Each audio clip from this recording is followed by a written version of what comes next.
सब जगह जाएंगे, डोरे धागे करवाएंगे, पीर फकीरों के वहां जाएंगे, मुल्ले मौलवियों के वहां जाएंगे, सब जगह जाएंगे, आराम से ले लेंगे, प्रसादी भी खा लेंगे, मान्यता भी कर लेंगे। शिरडी के साईं बाबा को बहुत लोग मानते हो, जिनके इतिहास को 100 साल अभी पूरे हुए ईस्वी सन 2018 में। ईस्वी सन 1918 में इन्होंने शिरडी में समाधि ली थी, ऐसा कहा जाता है। 100 साल इनकी समाधि को पूरे हुए।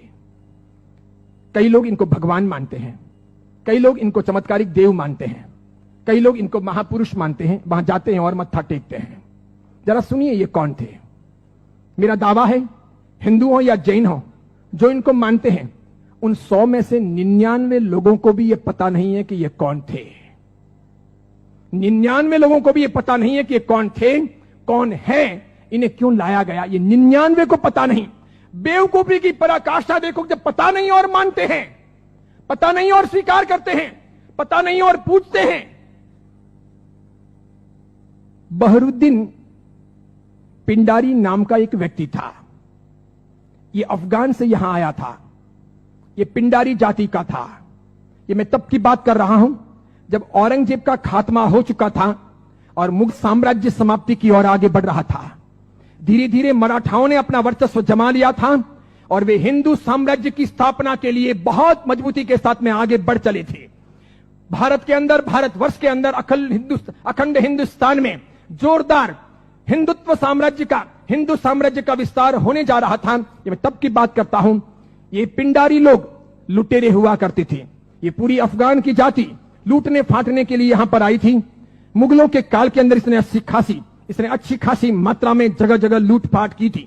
हिंदुओं को टारगेट बनाना, उन्हें लूटना, उनके पैसों को छीनना, उनकी बहन बेटियों को छेड़ना और पसंद आ जाए तो उनकी बहन बेटियों को उठा लेना, ऐसे इनके कर्तव्य हुआ करते थे। 1838 में इस बहरुद्दीन का माफ कीजिएगा, 1838 में इस बहरुद्दीन का जन्म हुआ और यह आगे बढ़ा। उसके बाद में एक फिल्म आई, वो हिंदी फिल्म थी। उस फिल्म को जगह जगह पर दिखाया गया षड्यंत्र के आधार पर। फिल्म में यह बताया गया, औरंगजेब के मरने के बाद पहली बार जब बोलने वाली फिल्में आई, पहली बार जब फिल्म आगे बढ़ी, वो ब्लैक एंड व्हाइट मूवी, जब फिल्मों का जमाना आया, तब यह बताया गया कि ये बहरुद्दीन पिंडारी तो बहुत अच्छा आदमी, बहुत अच्छा आदमी, और ये पिंडारी जाति के लोग तो देशभक्त हैं, देशद्रोही नहीं, ऐसा बताया गया। बावजूद इसके इस बहरुद्दीन ने जगह जगह डकैतियां करना, लूटना फाटना जारी रखा। बड़ी मात्रा में लोगों को तहस नहस करता रहा। इसने अपनी जिंदगी में कई सारी हिंदू महिलाओं के, कन्याओं के बलात्कार किए, कितना ही सारा नुकसान पहुंचाया। अंततः जब धीरे धीरे मराठा साम्राज्यों के सामने, उधर झांसी की रानी, झांसी के अंदर लक्ष्मीबाई लोहा ले रही थी, उस वक्त अंग्रेजों का आगमन हुआ। अंग्रेजों को यह बहरुद्दीन बहुत नागवार गुजरा। इन्होंने जैसे तैसे करके इस बहरुद्दीन को भगाने के लिए, पकड़ने के लिए खूब कोशिशें की। यह बहरुद्दीन बेस बदल करके भागता हुआ अहमदनगर आया, जिसे नगर कहा जाता है, महाराष्ट्र का बहुत बड़ा एक शहर है। अहमदनगर आया और सुनिए, इतिहास ये कहता है कि यह बहरुद्दीन पिंडारी अहमदनगर के अंदर एक वेश्या के घर रहा। उस वेश्या को अपना बना करके उसने वहीं पर अपना आशियाना बना लिया वेश्या के साथ। आगे जाकर उसने शादी की या नहीं की, इसका कोई सबूत नहीं। वेश्या के साथ रहते रहते 2 संतानों का जन्म हुआ। एक था लड़का जिसका नाम रखा गया चांद मियां। बहरुद्दीन ने अपने बेटे का नाम रखा चांद मियां। थोड़ा बड़ा हो जाने के बाद में बिना पढ़ाए लिखाए इस चांद मियां को अपनी डकैतियों में जासूसी के तौर पर बहरुद्दीन पिंडारी ने उपयोग करना प्रारंभ किया। जगह जगह ये चांद मियां, छोटा सा बालक, एक चद्दर लेकर के भिखारी के तौर पर फटे पुराने कपड़े पहन करके अलग अलग जगह पर बैठता, बाजारों में बैठता, आए गए माल की वगैरह बातमियां लेता, किसके घर में क्या आ रहा है जा रहा है ऐसी कोशिश करता, और समय समय पर कभी दिन में, 2 दिन में, 5 दिन में, 10 दिन में अपने पिताजी को, बहरुद्दीन को समाचार पहुंचाता कि आज इस घर में इतना माल आ रहा है या यहां इतना सामान आया है। और इस प्रकार डकैतियों का मामला आगे बढ़ता कि यहां कोई सुरक्षा के प्रबंध नहीं होते हैं, कोई पहरेदार नहीं होते हैं, ये चीज चलती रहती। अंततः परेशान होकर शंकाओं के आधार पर अंग्रेजों ने बहरुद्दीन को तो भगाया, आगे जाकर वो अफगान चला गया, उसकी मौत भी हो गई। चांद मियां, उसका बेटा, छिप छिप करके रहने लगा, बड़ा होता गया। एक दिन अंग्रेजों ने उसे पकड़ा, जेल की सलाखाओं के पीछे डाला। 8 साल तक ये चांद मियां जेल में रहा, अंततः यह छूटा। मराठा ताकत के साथ में अंग्रेजों का मुकाबला कर रहे थे। झांसी की रानी भी किसी भी हालत में अंग्रेजों को घुसने नहीं दे रही थी। अंग्रेजों को लोकल गुंडे चाहिए थे इन लोगों के सामने लड़ने और इनको परेशान करने के लिए। चांद मियां ने पैसे लेकर के झांसी की रानी के खिलाफ में अंग्रेजों के पक्ष में गुंडों को इकट्ठा करने और लड़वाने और मगजमारी करने के लिए तैयारी दिखाई। अंग्रेजों ने अच्छे खासे मोटे पैसे चांद मियां को दिए। ये चांद मियां महाराष्ट्र से ठेठ झांसी गया। अंततः अंग्रेजों के हाथों झांसी की रानी लक्ष्मीबाई को मरवाने में इस चांद मियां की भी भूमिका रही। उसके मरने के बाद इन अंग्रेजों ने उस चांद मियां को नवाजा। कालांतर के अंदर एक नया नुस्खा अपनाने के लिए वो चांद मियां झांसी से आकर के शिरडी पहुंचा। वहां सुलेमानी मुसलमानों के साथ में उसकी पहचान हुई। मूल अफगानी पिंडारी जाति का ये चांद मियां बहरुद्दीन का बेटा वहां जाने के बाद में सुलेमानों के साथ में परिचय में आकर के सुलेमानों के लिए काम करने लगा। मुसलमानों की ये सुलेमानी जाति षड्यंत्र पूर्वक हिंदुओं और मुसलमानों के बीच के भेद मिटाने और धीरे धीरे इस्लाम का भीतर से प्रसार प्रचार करने का कामकाज संभालती थी। ये स्लो पॉइजन देकर के धीरे धीरे लोगों को मुसलमान बनने के लिए अलग अलग तौर तरीकों से कब्रों पर ले जाने या फिर अलग अलग दरगाहों पर ले जाने, उन्हें बदलने, उन्हें चमत्कार दिखाने के तौर पर परिवर्तित करने का काम करती थी। उनको ये चांद मियां मिल गया। वहां इसके लिए एक मस्जिद बनाई गई। मस्जिद का नाम हिंदू रखा गया, इस्लाम की मस्जिद नहीं रखी गई। लोगों को भ्रमित करने के लिए मस्जिद का नाम इस्लाम नहीं रखा गया, मस्जिद का नाम हिंदू के तौर पर रखा गया। इस इंसान ने अपनी जिंदगी में कभी कुछ काम किया हो, कोई साधना की हो, कोई धर्म चलाया हो, कोई धर्म ग्रंथ लिखा हो, कोई बहुत बड़ा व्यापक काम किया हो, ऐसा एक भी उल्लेख आज तक भारतीय इतिहास में नहीं है।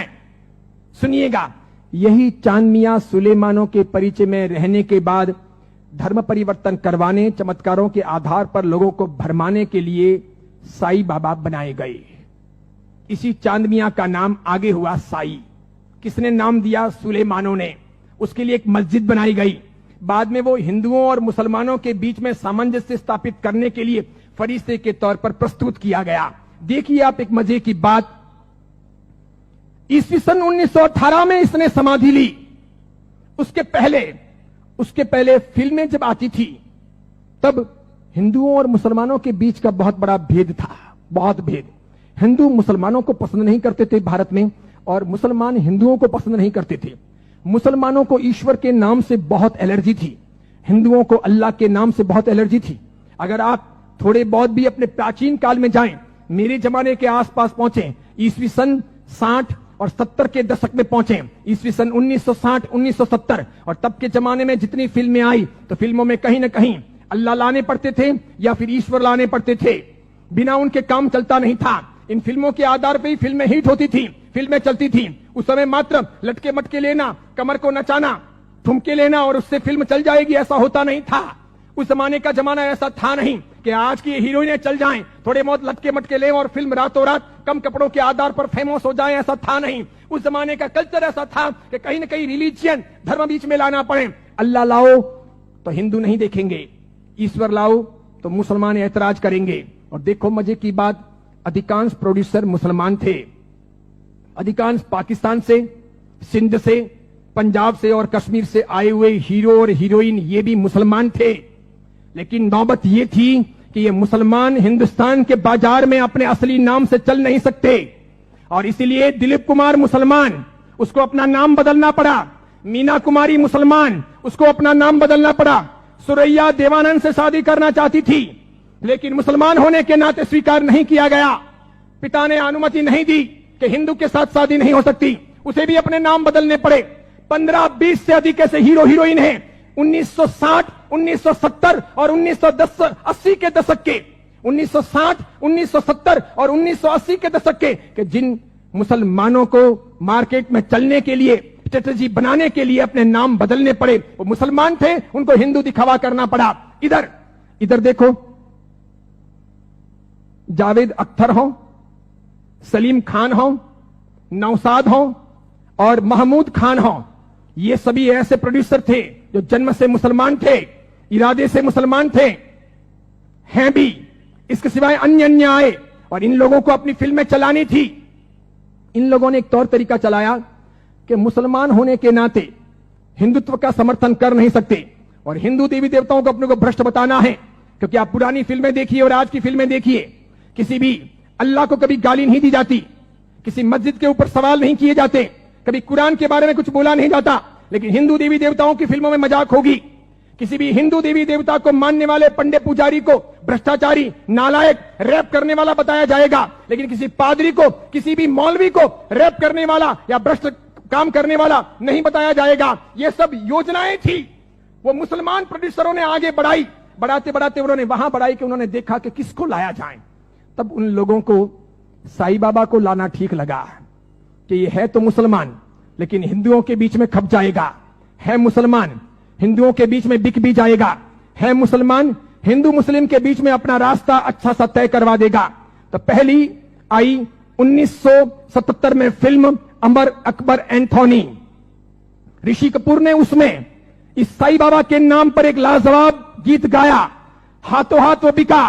फिल्म बहुत चली। देखो आप, फिल्म हिट हुई, बाबा भी हिट हो गए।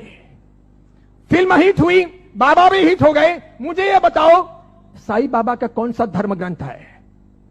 उन्होंने अपनी जिंदगी में, ये चांद मियां ने जो 8 साल तक जेल रहे, पिताजी के लिए जासूसी का काम किया, अंग्रेजों के हाथों बिके, झांसी की रानी लक्ष्मीबाई को मरवाने में जिसकी भूमिका रही, मराठाओं को बदनाम करने के लिए उसने बहुत काम किया, मराठाओं के स्वाभिमान को तोड़ने के लिए उसने बहुत काम किए, बहुत काम किए। क्योंकि मराठा एकदम पक्के कट्टर हिंदुत्ववादी, उन्होंने ये मंजूर नहीं था, तो उनके स्वाभिमान को ठेस पहुंचाने के लिए उसने बहुत काम किए। और उस आदमी को रातों रात साईं बाबा बना दिया गया, महिमा मंडित कर दिया गया। कैसी जोरदार ये सेल्स पॉलिसी थी, हाथों हाथ बाजार में बिके। कैसे बिके कि जब पहली बार 1918 में इन्होंने समाधि ली, तो 1918, 1919, 1920, 1921, 1922 का ऑडिट देखिए तो इनके शिरडी के साईं बाबा मंदिर का ऑडिट का आमदनी का स्रोत है 1800 रुपए, 2000 रुपए, 2500 रुपए, आखिर में है 3200 रुपए। 1918 से 1925 के बीच में 3200 रुपए की आमदनी वाले ये बाबा क्या हिट हुए, और पागलों की तरह हिंदुओं ने और जैनों ने कितना उनको हिट किया, कितने वो वहां गए, कितने मत्थे टेके और कितना पैसा बर्बाद किया कि आज शिरडी के साईं बाबा के मंदिर की वार्षिक आमदनी है 371 करोड़, 371 करोड़। वहां मुसलमान जाने वाले 5% भी नहीं, वहां जाने वाले मुसलमान 5% भी नहीं, और जाने वाले हिंदू और जैन 95%, पैसे खर्च करने वाले अधिकांश 95%। मुझे बताइए, हिंदू धर्म के कौन से ग्रंथ में इनके बारे में क्या लिखा है? उपनिषदों में, वेदों में, महाभारत में, रामायण में, उसके बाद के किसी साहित्य में कि कभी शिरडी के साईं बाबा होंगे या हुए हैं, क्या वो फरिश्ते हैं, वो कोई अवतारी हैं, वो कोई हिंदू देवी देवता हैं? बिल्कुल नहीं। लेकिन हिंदू धर्म को भ्रष्ट करने, उनको बहलाने फुसलाने के लिए काम किया गया और ये सफल हो गया, सफल हो गया। हाथों हाथ ये बिक गए। आज तो देखिए, आज हिंदुस्तान के अधिकांश हिंदू मंदिरों में हिंदुओं के देवी देवता छोटे हो गए हैं, साईं बाबा बड़े हो गए हैं। हिंदुओं के देवी देवता साइड में हो गए हैं, साईं बाबा प्रमुख हो गए हैं। हिंदुओं के देवी देवता कम कमाऊ हो गए हैं, साईं बाबा अधिक कमाऊ हो गए हैं। जिसको भी अपनी दुकानदारी चलानी हो और भगवानों के नाम पर, देवी देवताओं के नाम पर पैसा कमाना हो, साईं बाबा की मूर्ति ला दो। आप भी प्रयोग कर सकते हो।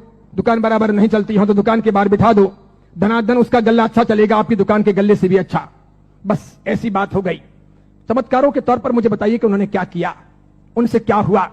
बताइए कि शिरडी जाने वाले सभी लोग अमीर हुए, सभी की गरीबी दूर हो गई, सब लखपति करोड़पति हुए, अरबपति हुए? क्या सभी के दुख दूर हो गए? जो जो वहां गए और हर साल जाते हैं, क्या वे बीमार नहीं पड़ते? क्या उनके घर में बाल बच्चे बराबर पैदा होते हैं, वे वांझिए नहीं रहते? क्या उनके वहां पर किसी का एक्सीडेंट नहीं होता, दुर्घटना नहीं होती? क्या शिरडी जाते हैं और मानते हैं उनके सब ख्वाब पूरे होते हैं? बताइए मुझे। और दूसरी बात, एक जैन परंपरा में जन्म लेकर, अरिहंत को मानकर, सुदेव सुगुरु सुधर्म के आधार पर चलकर आपको कौन सा दुख हुआ, कौन सी भीख मांगनी पड़ी, कौन सी तकलीफें हुई? अरे मजारों पर जाकर अगर बीमारियां दूर हो सकती थी, कब्रिस्तानों पर जाकर अगर बीमारियों से हम मुक्त हो सकते थे, या शिरडी के साईं बाबा के वहां पर मत्था टेक करके हम अपने रोगों से मुक्त हो सकते थे, तो फिर बड़े बड़े अस्पतालों के निर्माण की आवश्यकता क्या थी? बीमारियां जब मजारों पर और शिरडी के साईं बाबा के वहीं पर दूर हो जाएगी, तो फिर अस्पतालों की जरूरत क्या है? कितनी बड़ी मात्रा में हिंदुओं का शोषण हो रहा है। देखना आप, आने वाले कुछ समय के बाद हिंदू धर्म दो भागों में बंट रहा है।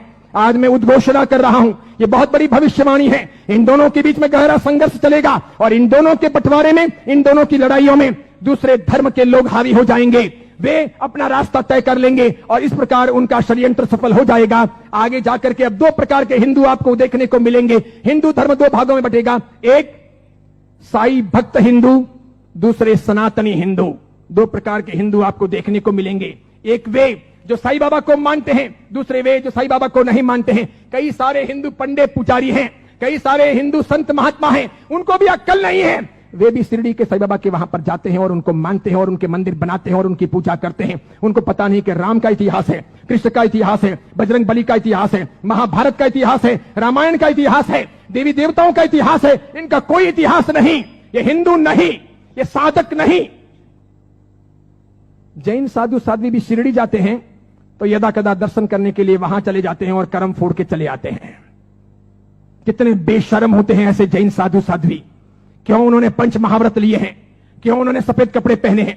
मैंने कितने ही अलग अलग अपने संप्रदायों के जैन साधु साध्वियों को यात्रा के दौरान शिरडी जाते हुए देखा।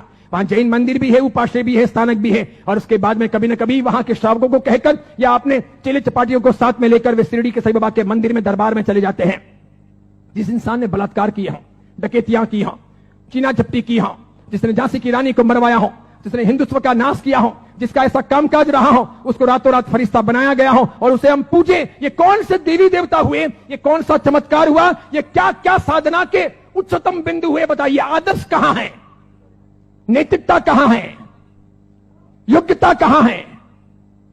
बहुत सारे लोग ख्वाजा मोइनुद्दीन चिश्ती की दरगाह पर जाते हैं।